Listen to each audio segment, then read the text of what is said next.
안녕하세요. 저는 한영숙. 올해 67세입니다. 오늘은 제가 겪은 일을 이야기하려고 하는데요. 아마 저와 비슷한 처지에 계신 분들이 많으실 거예요. 작년 이맘때까지만 해도 저는 대전에서 나름 행복하게 살고 있었습니다. 37년간 일했던 도서관에서 은퇴한 뒤 작은 연금과 저축으로 소박하지만 평화로운 일상을 보내고 있었죠. 매주 금요일에는 계족산 황토길을 걷는 등산 모임이 있었고, 화요일과 목요일 오후에는 동네 도서관에서 그림책 읽어주기 봉사를 했습니다. 남편이 5년 전 폐암으로 먼저 떠난 뒤로는 혼자 지내는 시간이 많았지만, 그래도 대전이라는 도시가 주는 정겨움과 오랜 친구들 덕분에 외로움을 잘 달래고 있었어요. 특히 제가 살던 태평동은 30년 넘게 정을 쌓은 곳이었습니다. 아침마다 만나는 시장 아주머니들, 동네 병원 원장님, 미용실 사장님, 다들 서로의 안부를 챙기며 지내는 사이였죠.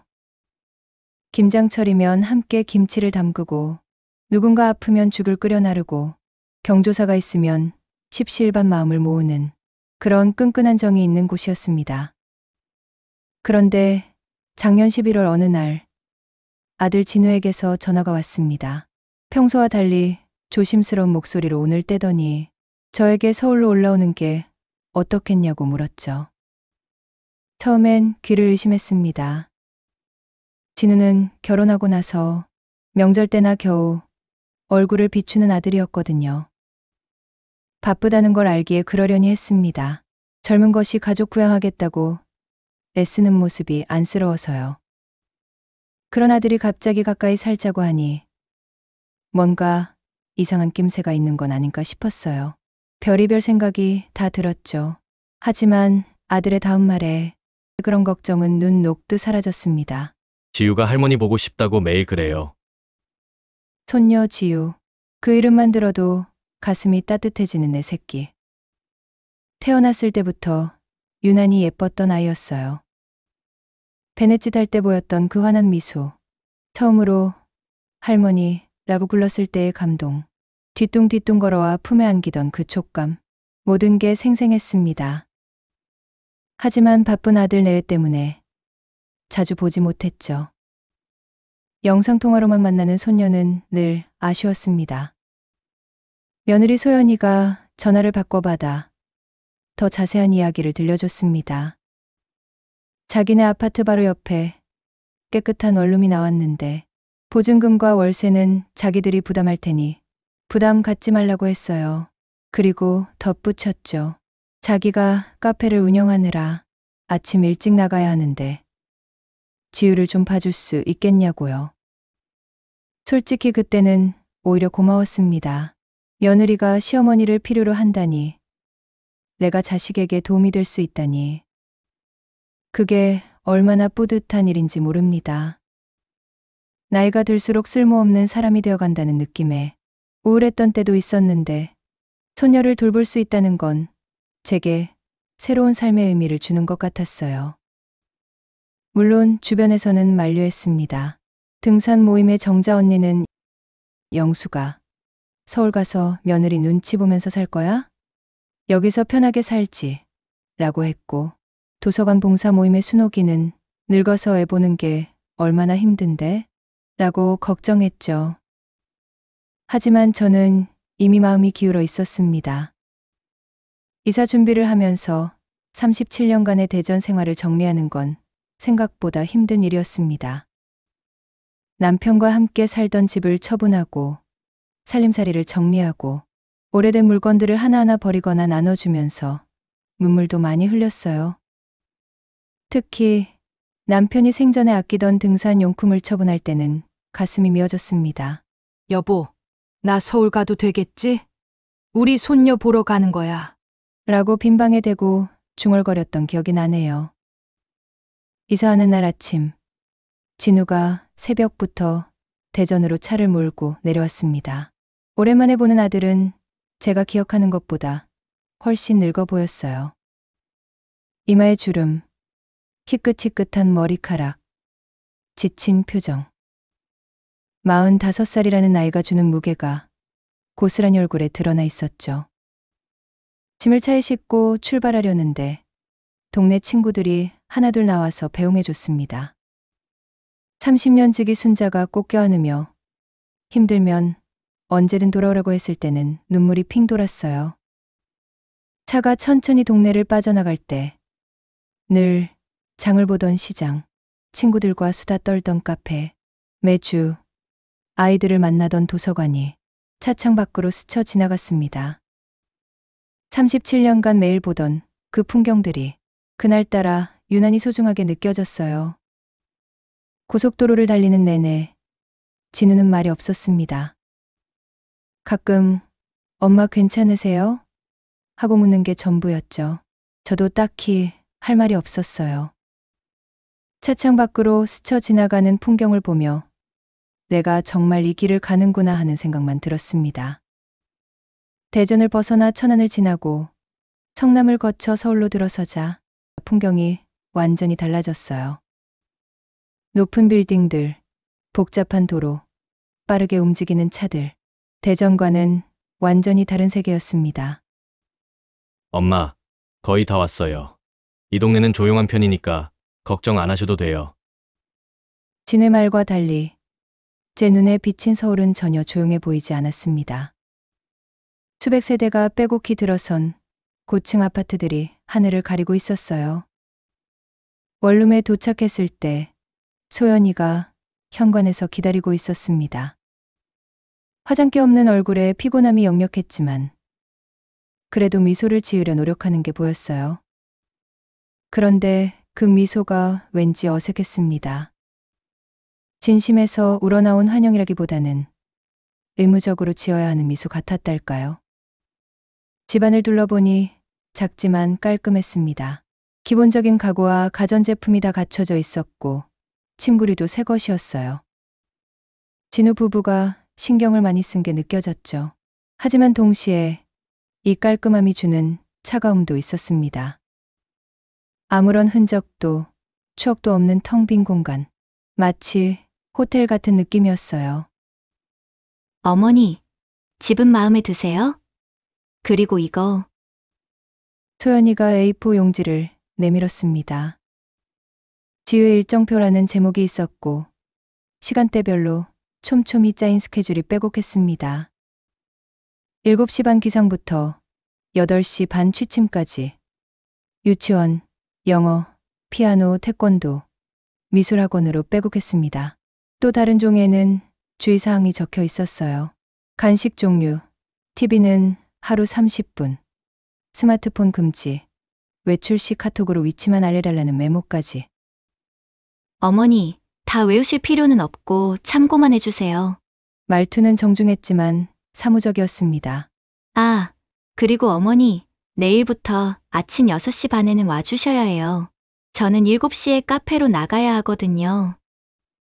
평일에만 잠깐 돕는 줄 알았는데 불길한 예감이 스쳤습니다. 하지만 소녀를 볼 수 있다는 기쁨이 더 컸어요. 그날 밤 낯선 천장을 바라보며 잠을 이루지 못했습니다. 핸드폰 속 대전 친구들 사진을 보니 벌써부터 향수병이 도지는 것 같았어요. 하지만 다음 날 아침 지우를 보니 모든 걱정과 외로움이 사라졌습니다. 할머니, 우리 할머니다. 지우가 잠옷바람으로 뛰어나와 제 품에 안겼을 때, 그 작고 따뜻한 체온이 전해졌을 때 저는 확신했습니다. 이 아이를 위해서라면 잘할 수 있을 거라고. 대전에서의 편안한 삶을 포기한 게 전혀 아깝지 않다고. 그런데 그게 바로 제 착각이었습니다. 제가 꿈꾼 건 소녀와 함께하는 따뜻한 일상이었지만 현실은 철저히 짜인 스케줄에 따라 움직이는 무료 베이비시터의 삶이었다는 걸 곧 깨닫게 되었으니까요. 대전에서의 평화로운 노후를 포기하고 올라온 서울. 하지만 저를 기다리고 있던 건 가족의 따뜻함이 아니라 차가운 계약 관계였습니다. 서울로 올라온 지 한 달이 지났습니다. 매일 아침 6시에 눈이 떠졌어요. 6시 반까지 진은에 도착해야 했으니까요. 대전에서는 8시에 일어나도 충분했는데 이제는 알람이 울기도 전에 저절로 눈이 떠지더군요. 몸이 먼저 긴장하는 거죠. 찬 공기를 마시며 걸을 때면 문득 대전의 아침이 그리웠어요. 산에서 불어오는 상쾌한 바람, 동네 주민들과 나누던 아침 인사, 그런 소소한 일상이 이제는 사치처럼 느껴졌죠. 진은의 집 현관문을 열면 항상 같은 풍경이 펼쳐졌습니다. 소연이는 이미 나갈 준비를 마치고 거울 앞에서 립스틱을 바르고 있었고 진우는 넥타이를 매며 서두르고 있었죠. 어머니, 오셨어요? 지우는 아직 자고 있어요. 아침은 냉장고에 식단 붙여놨으니까 그대로 해주시고 오늘 세탁소도 꼭 들러주세요. 저는 지우를 돌보면서 아들네 살림까지 챙겨야 했습니다. 처음엔 지우를 기다리며 하나둘 도와줬는데 점점 당연해졌죠. 소연이는 늘 지시만 하고 수고하세요 같은 말은 없었습니다. 진우는 처음엔 엄마 부탁해요라고 했지만 곧 다녀올게요로 줄었습니다. 처음 약속은 평일에 소연이가 카페를 가는 날만 지우를 돌보는 거였는데 어느 순간 주말에도 돌보는 게 당연히 되어버렸습니다. 지우를 깨우고 밥을 먹이고 옷을 입히고 유치원에 데려다주는 일. 처음엔 손녀와 함께하는 시간이 행복했습니다. 하지만 점점 뭔가 이상함을 느꼈어요. 지우와 단둘이 있을 때조차 소연이가 정해놓은 규칙을 따라야 했거든요. 할머니, 텔레비전 보고 싶어요. 지유야, 엄마가 30분만 보라고 했잖아. 할머니, 아이스크림 먹고 싶어요. 오늘은 안 되는 날이야. 엄마가 정한 간식만 먹어야 해. 제일 가슴 아팠던 건 지우가 할머니는 왜 맨날 안 된다고만 해요? 라고 물었을 때였습니다. 저는 할머니가 아니라 규칙을 지키는 감시자가 된 것 같았어요. 어느 날 오후 지우를 학원에서 데리고 와서 간식을 주고 있는데 소연이가 갑자기 들어왔습니다. 평소보다 일찍 온 거였죠. 어머니, 뭐 주신 거예요? 사과 깎아줬어. 지유가 배고프다고 했어. 소연이의 표정이 굳어졌습니다. 어머니, 4시 간식은 요거트라고 말씀드렸잖아요. 사과는 저녁 먹고 주기로 했고요. 이렇게 스케줄을 안 지키시면 어떻게 해요? 제가 사과 하나 깎아준 게 그렇게 큰 잘못인가요? 하지만 저는 아무 말도 하지 못했습니다. 소연이의 차가운 눈빛이 당신은 그냥 시키는 대로만 하세요라고 말하고 있었거든요. 그날 밤 원룸으로 돌아와 혼자 라면을 끓여 먹으며 눈물이 났습니다. 내가 왜 이러고 있나? 내가 뭘 위해 대전에서의 모든 걸 포기하고 여기 왔나? 더 충격적인 건 며칠 뒤에 우연히 들은 소연이의 전화 통화였습니다. 지우가 화장실에 간 사이 소연이가 친구와 통화하는 소리가 들렸어요. 어머님이 오셔서 편하긴 해. 보육료도 아끼고 학원 라이딩도 안 해도 되고 어차피 혼자 계시는 것보다는 애라도 봐주시는 게 나으시겠지. 뭐 서로 윈윈이지. 윈윈이라고요? 제가 새벽부터 저녁까지 하루 종일 아이를 돌보는 게 윈윈이라고요? 보육료를 아낀다는 그 말이 가슴에 비수처럼 꽂혔습니다.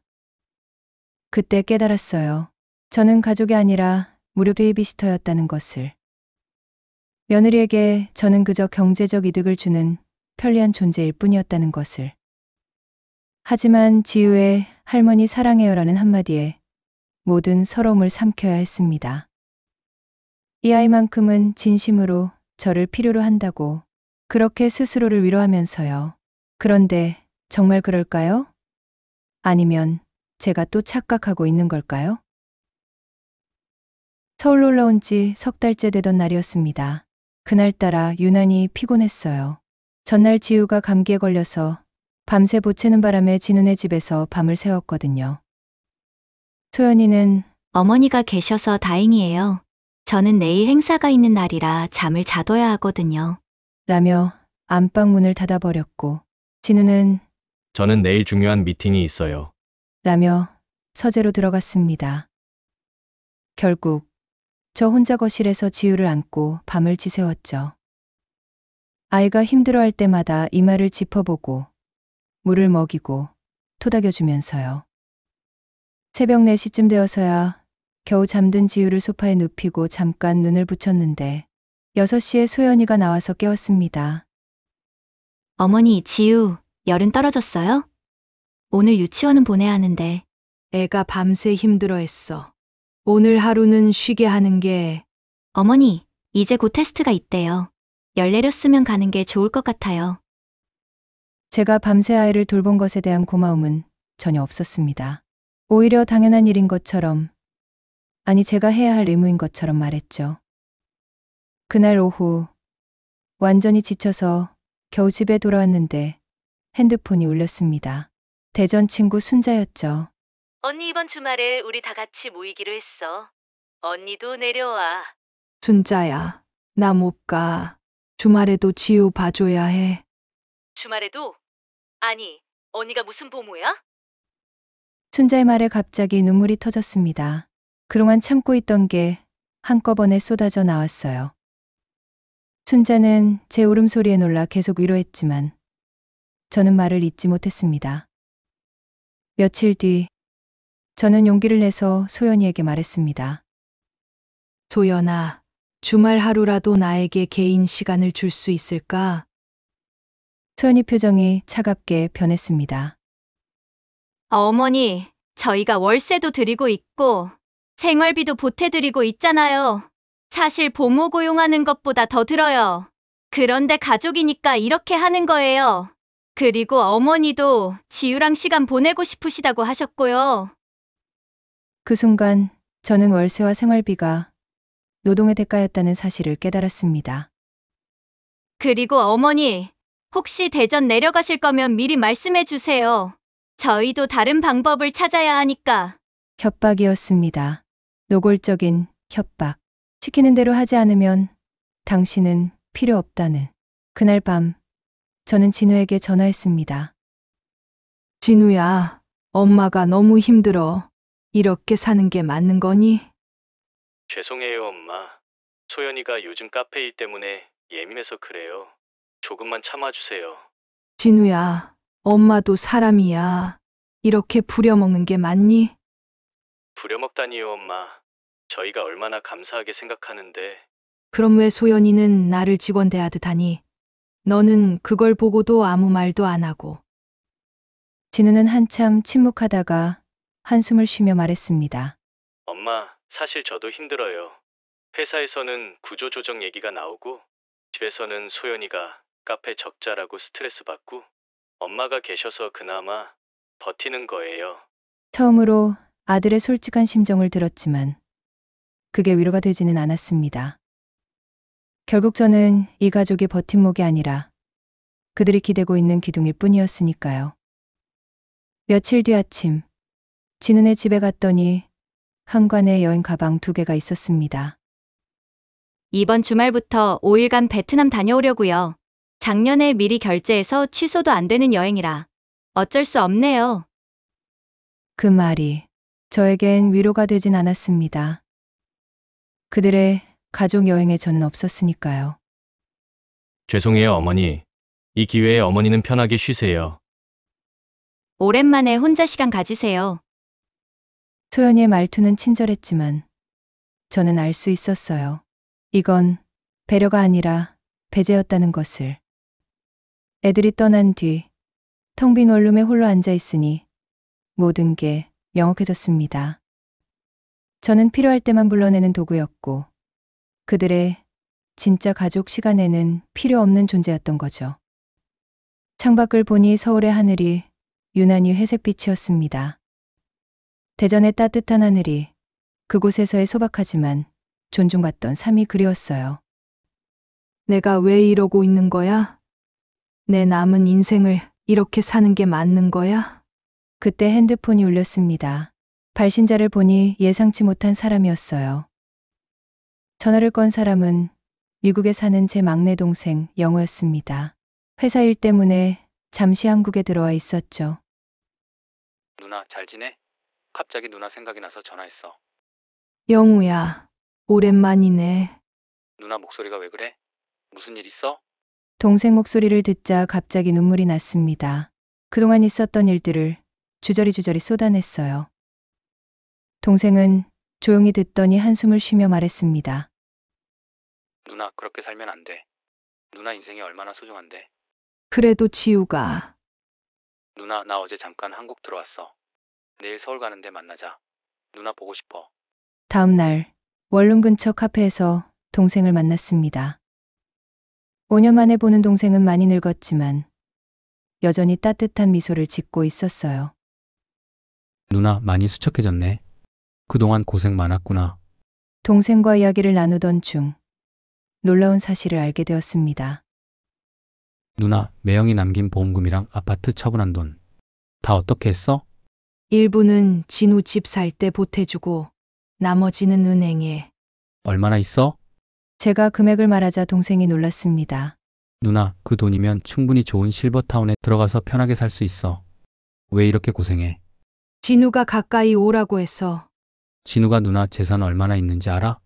그 순간 소름이 돋았습니다. 그러고 보니 소연이가 가끔 넌지시 물어본 적이 있었어요. 어머니, 대전 집 처분하시니까 마음이 홀가분하시죠?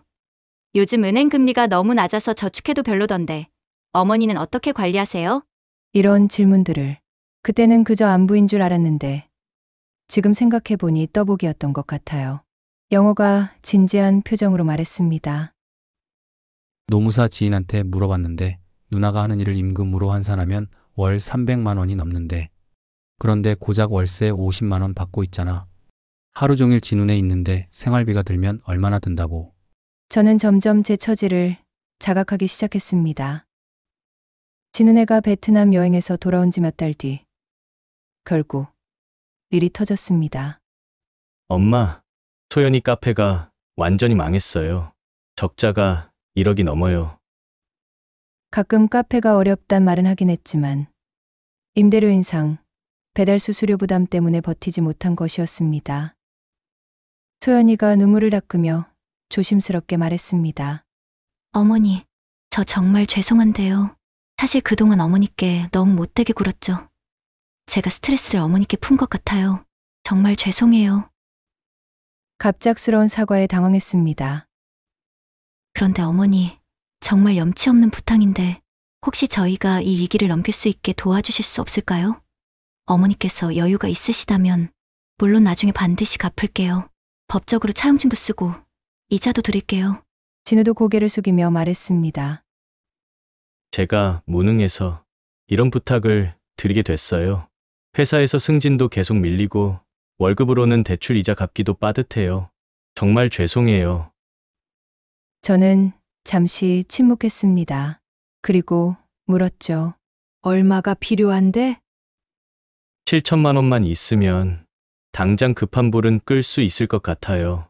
소연이가 울먹이며 덧붙였습니다. 어머니, 지우한테는 이런 모습 보이고 싶지 않아요. 좋은 엄마가 되고 싶은데. 저는 그들을 번갈아 보았습니다. 진짜 눈물인지 연기인지 알 수 없었어요. 내가 생각해 볼게. 당장은 대답 못 하겠네. 그렇게 말하고 집을 나왔습니다. 뒤에서 진우가 엄마 하고 불렀지만 돌아보지 않았어요. 원룸에 돌아와서 동생에게 전화했습니다. 영호야, 나 결심했어. 대전으로 돌아갈 거야. 잘 생각했어, 누나. 그리고 동생이 충격적인 말을 했습니다. 누나 내가 알아봤는데 진우네가 아파트 담보 대출을 무리하게 받았나 봐. 거기다 소연이 카페도 대출로 시작한 거고. 그래서 누나를 서울로 부른 거야. 지우 봐줄 사람도 필요했지만 최악의 경우 누나한테 기댈 생각도 있었던 거지. 힘들어하는 모습 보면 집 처분한 돈이라도 쉽게 내줄 줄 알았던 거야. 처음부터 계획된 거였다는 소리야? 확실하진 않지만 누나를 너무 당연하게 이용한 건 맞잖아. 머리가 복잡했습니다. 아들 내외가 어려운 건 사실인 것 같은데 그들이 저를 대했던 방식을 생각하면 누나 도와주고 싶으면 도와줘도 돼. 하지만 걔들이 누나를 진심으로 대했는지 먼저 생각해봐. 전화를 끊고 한참을 고민했습니다. 그들이 진짜 어려움에 처한 건 맞는 것 같아요. 하지만 지난 몇 달간 저를 대했던 태도를 생각하면 저는 결국 결심했습니다. 많이 생각해 봤다. 돈은 빌려줄 수 없다. 나도 노후 자금이 필요하고 너희가 갚을 수 있을지 확신이 없다.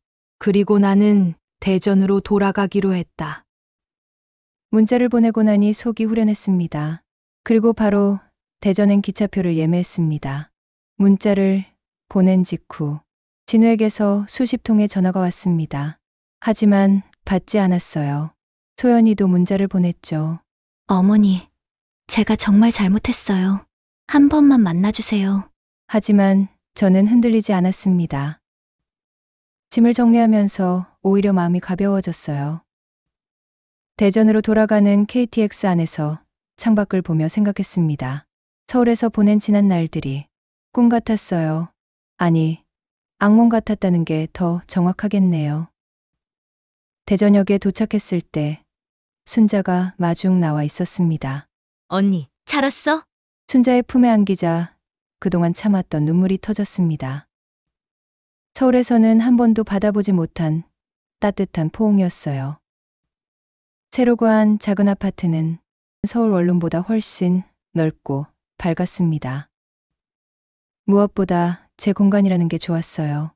누구의 눈치도 보지 않아도 되는 온전히 제 것인 공간.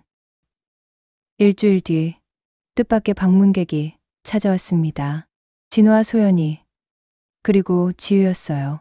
할머니! 지우가 뛰어와 안겼을 때 가슴이 미어졌습니다. 이 아이는 잘못이 없는데.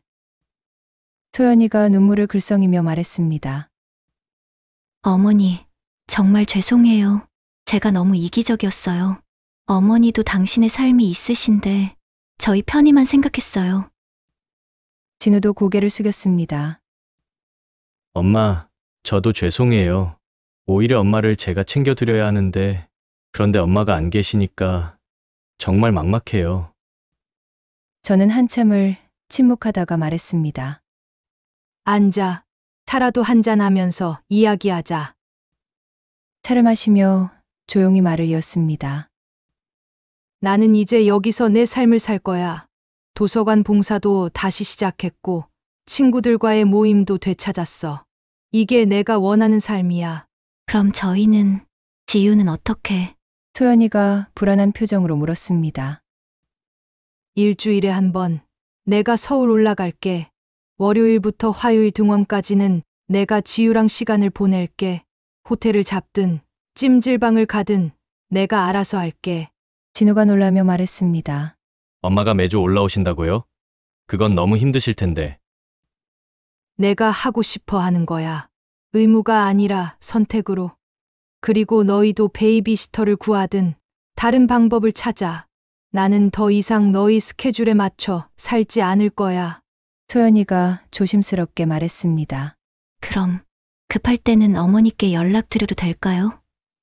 물론 강요는 아니고 어머니가 괜찮으실 때만. 연락은 해. 하지만 내가 할 수 있을 때만 도와줄게. 그리고 소연아, 앞으로는 나를 가족으로 대해줘. 고용인이 아니라. 소연이가 눈물을 글썽이며 고개를 끄덕였습니다. 그리고 이건 지유 관련 비용에만 쓰도록 해라. 저는 작은 봉투를 건넸습니다. 할머니로서 한 번만 도와주는 것이라고 분명히 말했습니다. 어머니, 정말 죄송했어요. 그리고 감사해요. 아들 내외가 돌아간 후 저는 거실 창가에 서서 대전의 노을을 바라봤습니다. 가슴 한편에는 여전히 지유에 대한 그리움이 있었지만 이제는 괜찮았어요. 제 삶의 주인은 저니까요. 그날 밤 일기장에 이렇게 적었습니다. 사랑한다는 것은 내 모든 것을 희생하는 게 아니라 서로를 존중하며 각자의 삶을 지켜가는 것이다. 나는 오늘에서야 그것을 배웠다. 2달 뒤 진우 가족이 대전에 왔습니다. 소연이는 정중하고 따뜻하게 대했고 진우도 진심으로 제게 관심을 보였어요. 무엇보다 지우와 온전히 할머니와 손녀로 만날 수 있어서 행복했습니다. 할머니 집 너무 좋아요. 다음에 또 올게요. 지우의 밝은 미소를 보니 마음이 가득 찬 기분이었습니다. 지금 저는 대전에서 제 인생을 살고 있습니다. 매일이 평화롭고 존중받으며 행복합니다. 여러분도 기억하세요. 당신의 인생은 당신의 것입니다. 가족이라는 이름으로, 사랑이라는 이름으로 자신을 잃지 마세요. 저는 이제서야 깨달았지만 그래도 늦지 않았다고 생각합니다. 저의 이야기가 마음에 드셨다면 좋아요, 구독 부탁드립니다. 그럼 오늘도 평안한 하루 보내시길 바랍니다. 감사합니다.